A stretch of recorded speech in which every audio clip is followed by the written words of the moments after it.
So basically, Audience Lift was Trailergram, and we really what we did is we created Audience Lift as the overall brand because Trailergram is really just one product within what we anticipate. Definitely a few more that are really just focused on growing audience, and it works. It's pretty easy how it works. It's basically we take and it's a self-service platform, although we'll work with you if you need assistance in terms of uploading your trailer, kind of just best practices. But how it works is it basically is your trailer. Usually 60 seconds or less works the best. We've found just in terms of gaining people interest, and you create, and I'll tell you exactly how it works, but it's pretty simple, right?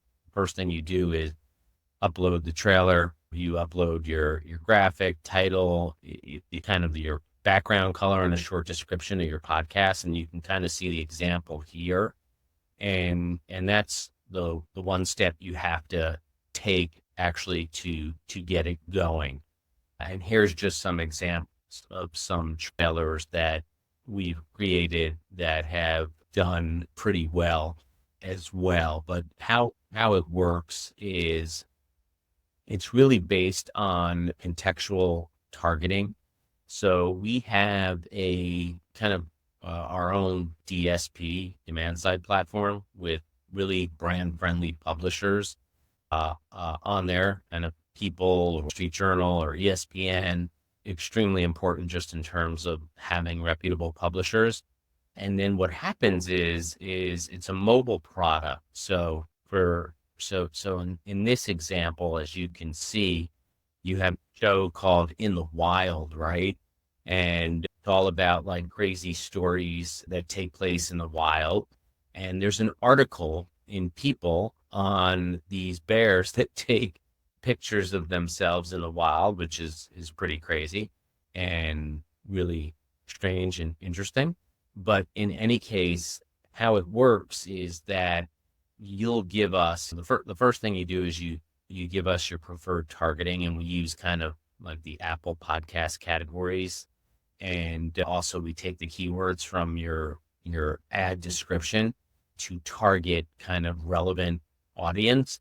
But what happens is that you're reading the article, let's say, on the bears taking selfies, and all of a sudden, if you match the profile and demographics, and let's say you're on your phone, that podcast trailer pops up, and you can hit it and start playing it. And basically, that's the first step within the process of how Audience Lift works. Originally called Trailergram because we were thinking podcast trailer. And then what happens right off the bat, which is great, is that you're given an opportunity. You found a lot of people, they're reading the article, they see the trailer or they hear the trailer, and they're like, yeah, I'd love to listen to a podcast like this. It just makes sense because you're reading an article, obviously, that you're interested in. The podcast is similar topic. You fit the demographic. And what was really interesting is we found that the first thing that you could do is actually, and this is a real difference maker with our product, is you can sign up to receive push notification about the podcast. And that's directly from us or the podcaster. So we found that a lot of people actually signed up. I was a little skeptical at first, thinking that not a lot of people would want to receive push notifications. But I think we found that most people they're reading the article, they had a dinner to go to, they weren't going to listen right then and there, but they wanted to listen later. So you have the option right off the bat to become a push notification subscriber, which means we send you push notifications whenever there are new episodes, or we send you one right off the bat, like the next day, so you can just remember that you had signed up. And then we basically begin at that point sending you these notifications. But at the same time, right off the bat as well, you can start listening to the podcast. Now, you you can subscribe and not listen, or you could subscribe and then go listen, or you might not subscribe to the push notifications, but go listen. And it takes you to it's actually our web player. We're totally agnostic, and just this way, whether you're on an iPhone or an Android, it doesn't matter. And you can start listening to the podcast right off the bat in terms of listening on your phone. And how it works right now is you'll start to see a large increase when you use this product of downloads coming from applications like Chrome or Mozilla and Microsoft Edge. It's really just a lot of the mobile browsers. And again, it's a mobile product. And basically, the real key thing is that at the end of the day, each podcast is different because it's just like a movie. You go and you see a trailer and it's an awesome trailer, so you most likely want to go see the movie. But if the trailer sucks, you might not really want to go see the movie. So what's great about this product too is that if you create a really good trailer and you have really good content, it works really well. So whether you're a small player or you're a big company like an iHeart or Paramount that can produce really high quality stuff, you still have an opportunity. And as you can see, the cost per download, I would say averages, on average, it's from a few cents upwards to maybe 15 cents a download, which is by far, having been in this business on the technology side for the last few years, the cheapest price that that I've seen. The amount of downloads shows are getting is pretty incredible. Also, you get these media impressions, but how we sell it is we sell it on trailer plays. So basically, sometimes I think the smallest amount you can buy is 15,000, but you might get, like in this case, the one here, the documentary got 10,000 downloads off 15,000 trailer plays, while other shows might get less downloads off more trailer plays. And again, that plays to the content and how good the trailer is, and that's why it's really interesting. But we basically charge, so the smallest campaign budget you can do is $500. That gives you 15,000 trailer plays. And it usually takes us 1 to 3 days to deliver those trailer plays. The more you get, the more trailer plays you buy, the longer it takes to kind of deliver all of those trailer plays. So if you're spending $10,000 or $5,000 might take up to 10 days to deliver all 400,000 trailer plays. So it's a little bit of a longer campaign. Now, the product, I will say, is incredible for driving downloads specifically. It's not a retention product, so to speak, although you've probably seen on average maybe a 10% retention rate from people who use it, listen to the podcast, then listen to or subscribe or listen to other episodes. The push notifications really help we continually send push notifications. So those are your most engaged listeners who sign up and want to receive those. And that's where you see a lot of retention. And then the rest of the presentation really just kind of takes you through the back end, how you choose your targeting. And as I mentioned, it's a simple product to use. You input your preferred targeting location, categories, and then the keywords of the type of person that you're going after. And then, as I mentioned, we have a publisher network, which is global. So a lot of these you're seeing here, for the most part, are kind of North American, although The Economist and Wall Street Journal are probably international. But we can do that. This product works globally, but you can see the quality of publishers that we have are really kind of top notch, brand friendly is most important. And it's all programmatic in terms of how we place the ads on these different platforms. And everything is validated via Cloudflare, which I'm sure many of your listeners know is kind of the industry standard for authentication. Of course, every download is IAB compliant or it won't show up on your host platform. And it works, as I said, extremely well. I've never seen anything. I think it's the contextual targeting of the relevancy of what you're reading and your interest that really draw in the listeners. And the fact that you could sign up to listen to the podcast at a later time and receive a push notification to remind you is really key. And as you can see, I mean, this is just a short list of companies that are using our technology. I would tell you, I think almost every major player in the industry, network, podcast production company, for the most part, are using it consistently, use it, or have tested it out.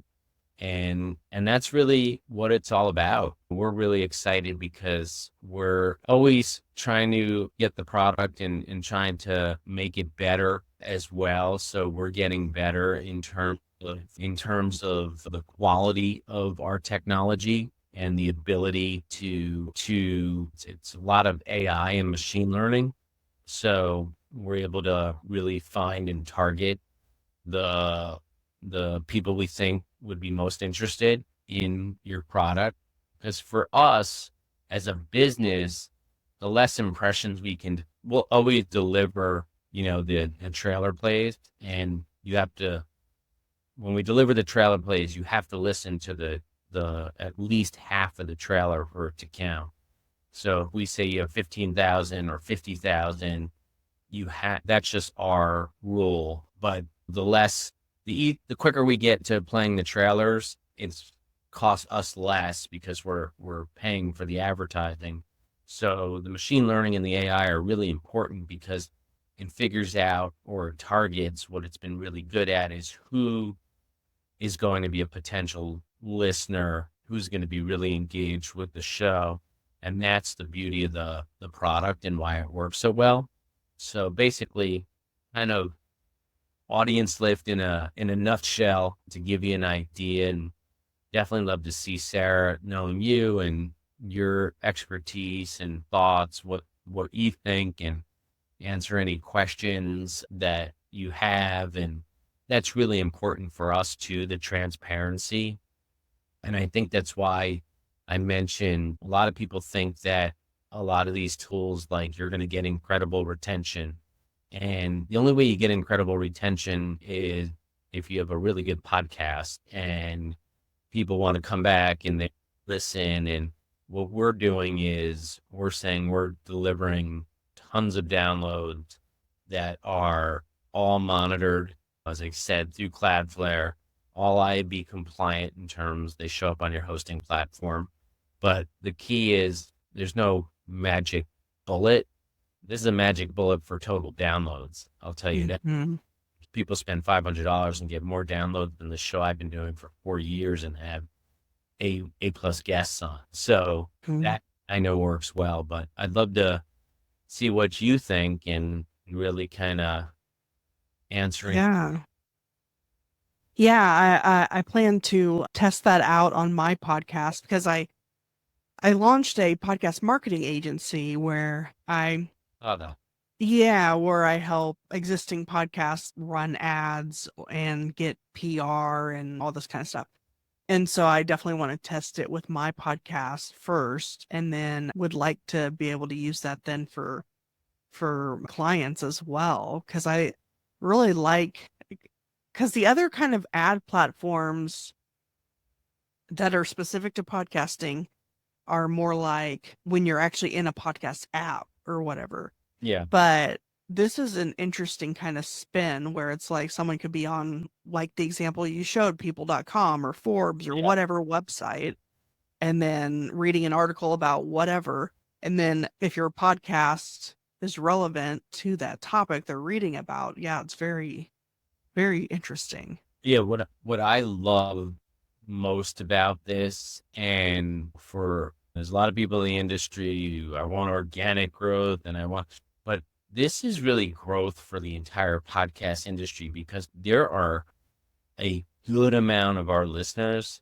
who they're listening to a podcast for the first time because they're reading an article. They may not have ever downloaded Apple Podcasts or Spotify or any platform, but all of a sudden they're listening to a podcast and they're like, oh, I really enjoy podcasts. So I think one of the key benefits, what's really important, I think, for all of us in this industry, as we've seen to grow it because it's still so small in terms of dollars, is to bring in new listeners. And I think you hit it right on the head. Like, that's the best part of this. It makes it easy for people. So it's not like they have to go and download a Spotify, or there's a lot of people who never have done that, but have done it after they actually started listening to a podcast that they heard off of our player. So I think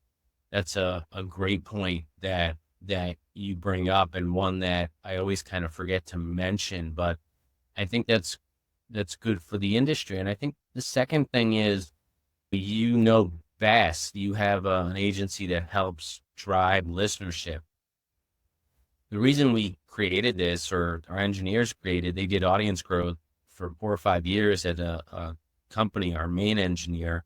And I can tell you from my own podcast, I put my links on LinkedIn, I promote it on Instagram. But what I found is that people don't, they, you're going through LinkedIn, you're not clicking off to listen to a podcast. You're on Instagram, you want to keep scrolling, right? Like, so I haven't found anything really that works well. I hate to believe it's just my content stinks, but like, I haven't found anything because for my podcast, I've had some major guests who they might not find me interesting, but I would hope they'd find these people interesting. But it's so difficult. Everyone knows to grow podcasts. And more importantly, it's so difficult for people to discover podcasts. So even if you do have great content, the one thing that stinks is you may never get discovered. This helps with that, right? And again, I just want to stress, it's not this retention tool. It's a tool that can drive tons of downloads, tons of real listeners who can listen to your show. But you know what? If the show and the content isn't good, the trailer's not good, it's not going to produce retention. So, Mhm. Yeah, so like when someone subscribes and gets the push notifications, when they actually click that, then does that go into this player that y'all have? yeah, Okay. exactly. So it takes you back to our player. So that's the one thing. Funny enough, we're working with a few different large, I would say, platforms that we can implement their player into, instead of it being our player.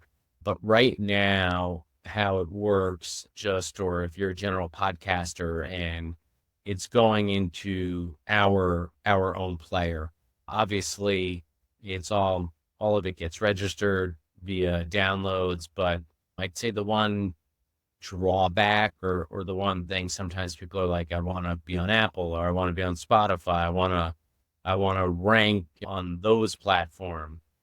This goes to, certainly we can't trace it. Certainly people listen to the podcast and then go download it on the preferred platform. We can't, we haven't yet finished the attribution model that will allow us to do that, but we're working on it. But at the same time, we'll get you downloads, we'll get you listeners, but then there's people who are like, well, I wanted to go to Apple and I want people to subscribe and follow. But I'm a big believer now, especially with the changes they've made, like to subscribe to a podcast, and really, it's not going to count anyway. I used to have 100 of them pop up on my phone and not listen, and they would count them as downloads, and now they don't. So, but that's kind of some of the feedback we've gotten sometimes for the people that are really interested in just like ranking on certain platforms. Mm-hmm. Okay, yeah, that makes sense. So these trailer ads, would they pop up not just like on a desktop, but also phones? It's mostly on mobile. It's like, Oh, okay. yeah, so it's like almost completely mobile. That's why when you see on your host platform, when you see tons of downloads coming in from Home or Firefox or whatever it is, they're from Audience Lift. Mhm. And yeah, the 95% of everything, it's a mobile product, which is also good too because you can start listening right away. But also you have that option to sign up for the push notification. And that's like going back when initially I was like, oh, I don't think people are going to really want to sign up for push notifications because, you just don't want, well, at least I don't like more notifications on your phone or whatever.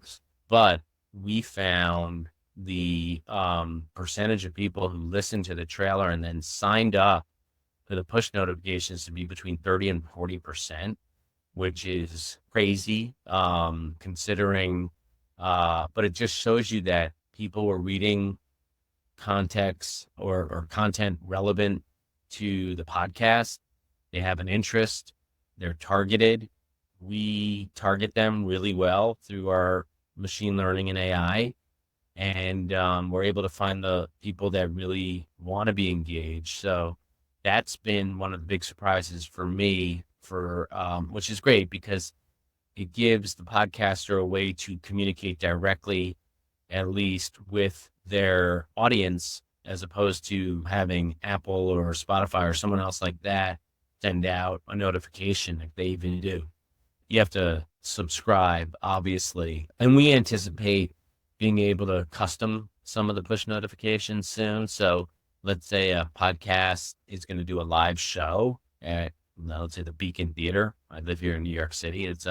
Sometimes you'll see a lot of these podcast shows, like a 4 or 5,000, I think, seat arena. I should know. I live right next door to it. But they'll do a lot of live podcast shows from there. So soon enough, you can have push notification that could take you to purchasing tickets to go see the live show at the Beacon Theater, let's say. So that's pretty cool. Oh, okay. Yeah, that's awesome. Yeah, I'm looking forward to testing it out and then maybe even doing some screenshots or something. Yeah, I assume there's like a dashboard you can log into that will. Yep. You'll have a dashboard that will tell you how many trailer plays have been served, how many downloads we've counted, but of course you check that with your host platform as well.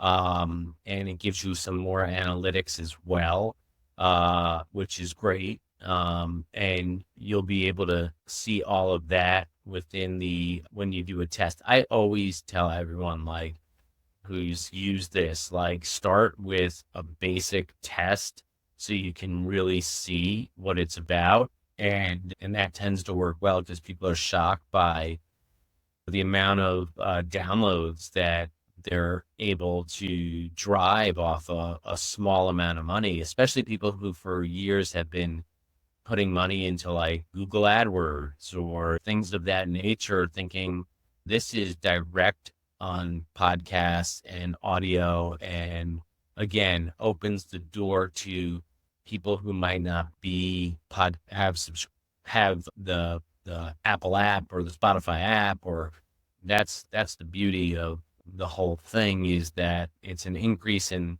new listeners for our industry. Mhm. Well, awesome. Well, I appreciate your time today and walking through the demo and Yeah.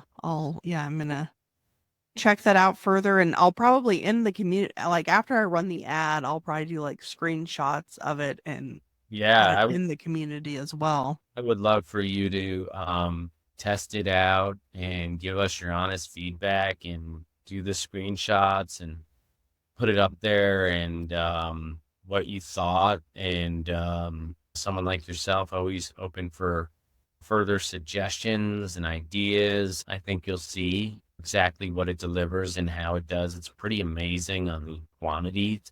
And I'm interested in your thoughts. So I look forward to that. And it was good seeing you at Evolutions, and hopefully you'll make it up to DC in August. Yeah. Yeah. Hopefully so. Get to see you there. We're heading to London.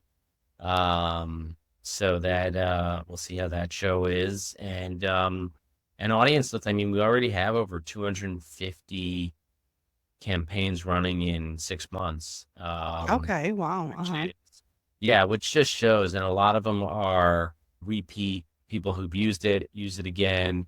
And the great thing too also is that there's price points. If you're just I mean, it's still expensive, but for like $500 for a lot of people and to put into their podcasts, but the amount of downloads you get, and if you're going to spend that money, there's nothing better. But you can spend, if you're an individual podcaster, $500.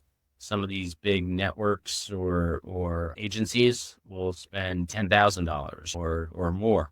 So anyway, we just want to bring more people into the podcast universe because it's just better for anyone who's in podcasting, and especially after I think some of the tougher times the last year and a half and kind of the shakeout in this industry, because I'm a big believer podcasts are going to be around for a long time, and it makes perfect sense. I grew up on sports radio, and unfortunately I'm a huge Jets fan, and now I don't have to wait for like the 2-minute Jets report they give because they're so bad. Now I can listen to a full podcast of people ranting and raving about how bad they are.